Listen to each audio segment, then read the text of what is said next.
hasn't been converted yet now to the orange, to the KTM camp, considering he likes that Super Duke R, I think it was, that much.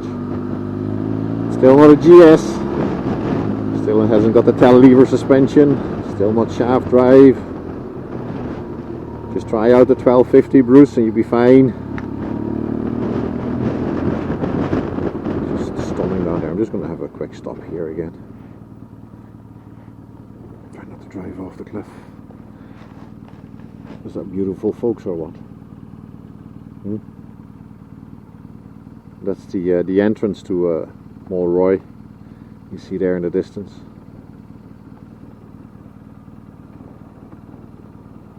Beautiful spot. Right, no traffic. Okay, try to find the gear again. There we go.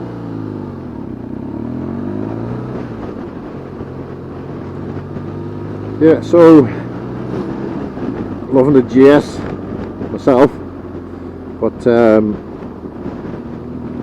like I said, I think an excursion to Toro Adventures is required to do some trail riding in nice weather, and to get some tuition and on somebody else's bike. That helps as well, because although this is this bike was 6 years old and cost me about, whatever it is, 10 grand. You know, you don't really want to start dropping it down on gravelly trails, and so I think I would prefer to do that with one of Linden's bikes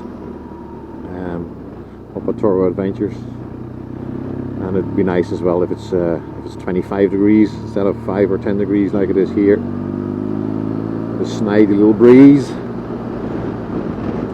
So that's one for the wish list. Santa, if you're listening, a little 3 or 4 days excursion to Toro Adventures.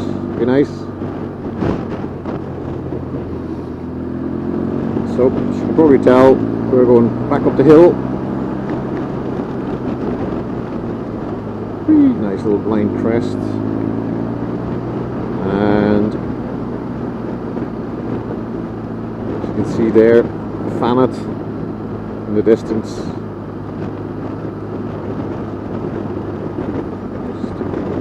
Steep little downhill.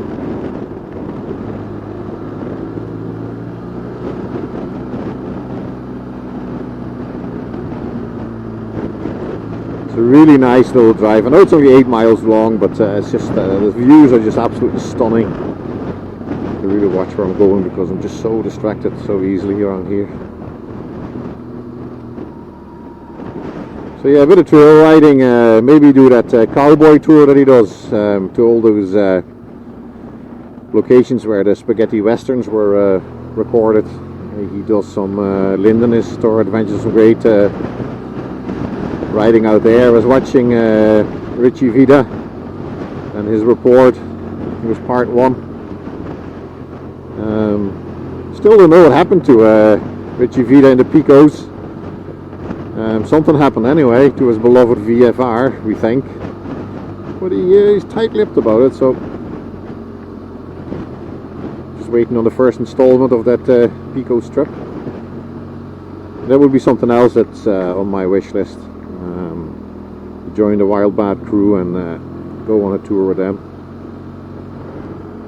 And I must sign up with Bruce as well, Teapot One, and become a patron and go on one of his patron ride-outs.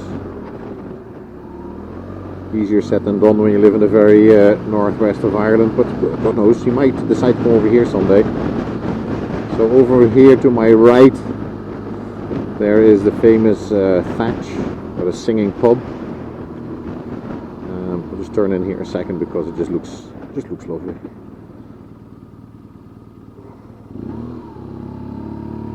There it is. As you can tell, it's just a spectacular little pub. Looks lovely. Setting is great as well.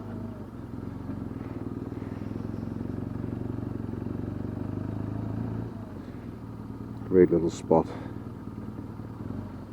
Just not going to go through the barrier. Just going to turn it around here. It's great. The only downside, of course, is you need to drive to get here. So it's always a toss-up with the missus. Who's going to drive? So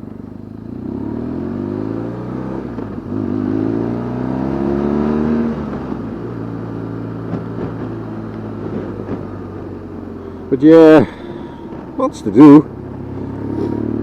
So I've never really done lots of biking. I've nearly always had a bike. Well, off and on anyway, and then just finding the time and getting out on the bike and actually getting the use out of it. So I'm really planning on using this one. Discovering more around Ireland, because that's beautiful as it is, and then probably next year nip over to the North Coast 500, Scotland, and hopefully as the kids get older and it becomes easier to get away from home, then when I say older, they're 12 and 16, but they're still Gaelic training and soccer training and matches, and having to drive them here, there and everywhere, and it just ties you down at the weekends. So but I will eventually. Sure, I'm only 50. Doesn't life only start at 50? I don't know. But yeah, I definitely want to do more miles, because you miss it when you're not on it, and you can become rusty as well.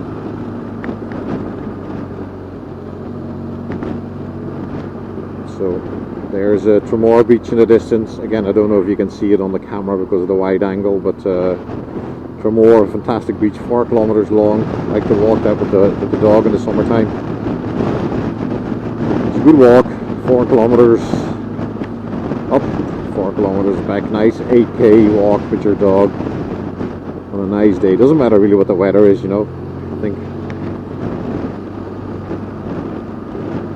the only mistake you can make is not dress appropriately for the weather and get wet if it rains.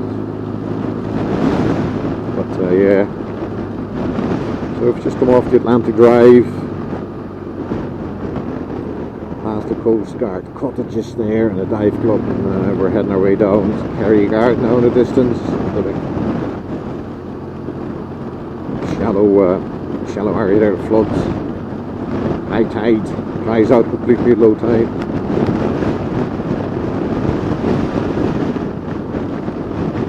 Front tire still holding 2 bar. Must have just literally lost a couple of tents by sitting in the garage for a couple of weeks.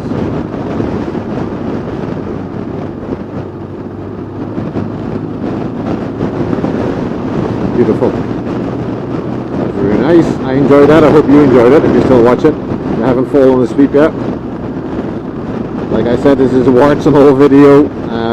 I don't like starting and stopping the camera because, like I said, I just don't like that little button and the way it operates. So when it's on, and I'll just record till either the battery dies or the SD card's full.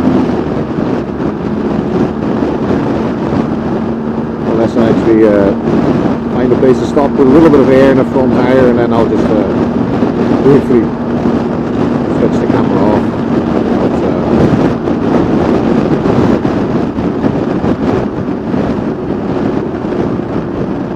So now I'm going to go to Creasla direction.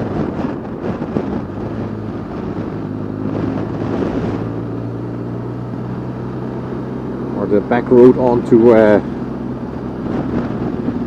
Mickey Joe's. That's where we get our meat. Well, basically all our groceries in the summer, but especially our meat for the barbecue. Mickey Joe's Country Store. I think Mickey Joe's actually set the original example for the likes of Lidl and Aldi.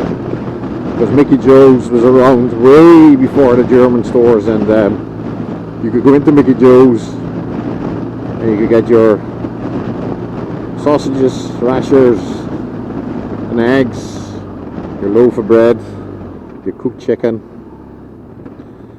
You could find your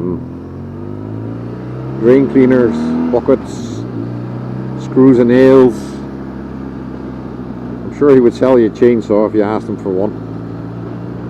The gas bottles, a real country store. Like, I mean, Mickey Joe's just, if he doesn't sell it, probably hasn't been made yet. So Mickey Joe's.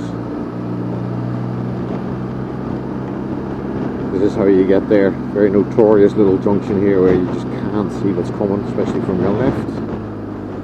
So attention required here. Just going to do a full stop. There's a car there, but it's actually not as bad on the bike. So this now takes us on to Creasla. And this is it. This is the famous Mickey Joe's country store.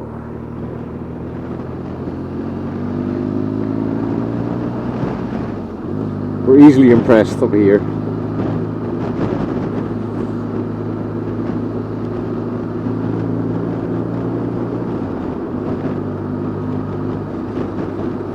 So I might go as far as Dunfanaghy. I don't have my adapter with me, I don't think, for my front tire. So the standard tire inflator thingamajig, most of these forecourts just don't want to go onto the valves in these tires because of the big long metal bars that they consist of. Stupid construction anyway. So I might just live with my 2-bar on my front tire and then fade it when I get home.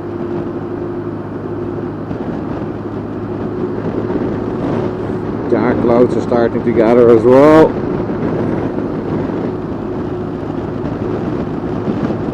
I'm not sure if I'm going to be brave enough now to go all the way to Dunfanaghy.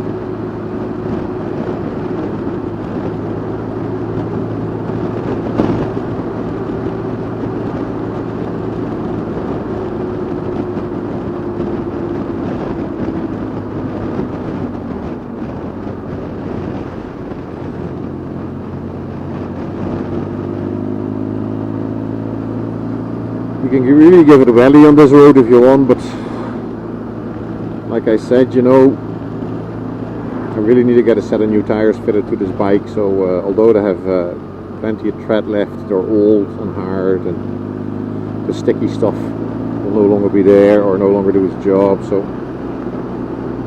just taking it easy around these corners.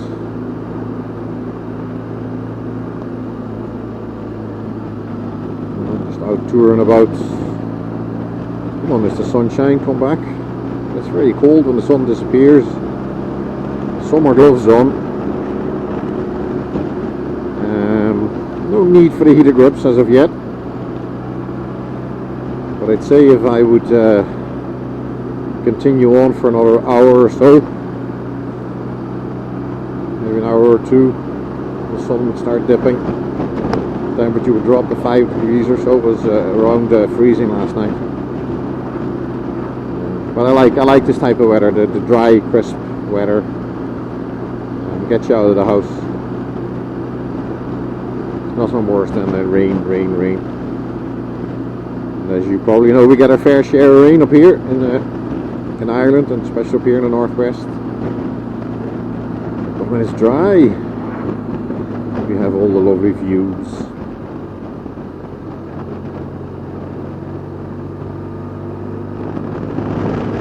Again, incredibly curious how this is all coming across on the camera. Did I move it accidentally when I tried to switch it on one-handedly and the button was just reluctant to move for me, or have I been talking to myself for the last, I don't know, 45 minutes? We will just have to wait and see.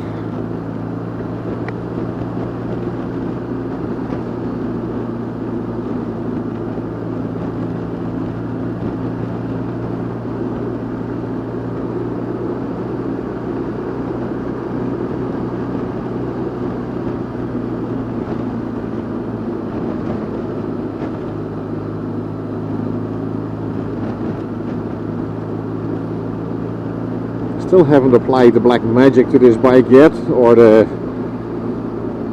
XFAIDs, whatever they're called again.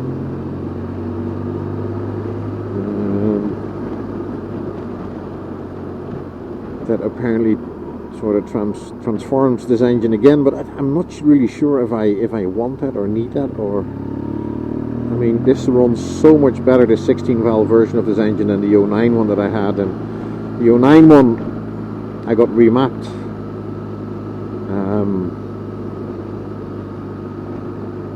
and that made it into a much better, far more easy to ride bike, because it took away the flat spot, and you know, the throttle roll on was so much smoother. But I mean, I don't feel the necessity to start tinkering with this one.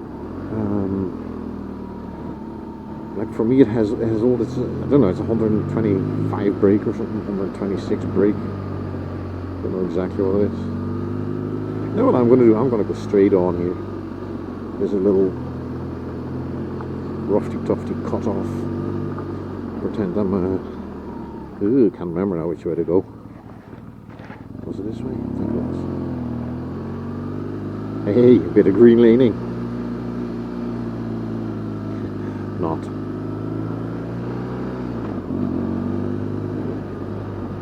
It's one of those places you park up your bike and you take a picture and say, look, I was off-road for all of 200 yards. But then it's all tarmac, so. Oi. Yeah, that's what you get.